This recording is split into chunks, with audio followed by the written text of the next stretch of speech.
Kapag bumalik siya, huwag mo nang tatanggapin. Kapag nagpakita siya, huwag mo nang papansinin. Kapag sinabi niyang mahal ka pa niya, huwag kang maniniwala.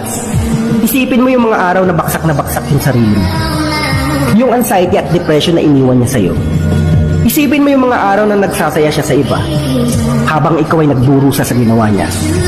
Isipin mo yung mga gabing umiiyak at halos hindi ka makatulog. Saka iisip kung saan ka ba nagkulang sa inyong dalawa. Isipin mo kung gaano ka naging katatak sa mga malulungkot na araw na lumipas. Isipin mo kinaya mong lahat yan nang wala siya. Kaya kung babalik man siya, huwag mo nang tatanggapin pa. Huwag mong hahayaan na maging option ka niya, na maging best choice ka niya kapag no choice na siya. You don't deserve that. Huwag kang magiging marupok. Huwag mong hahayaan yung sarili mo na bumalik ka pa sa sitwasyon na minsan mo nakatagdaan.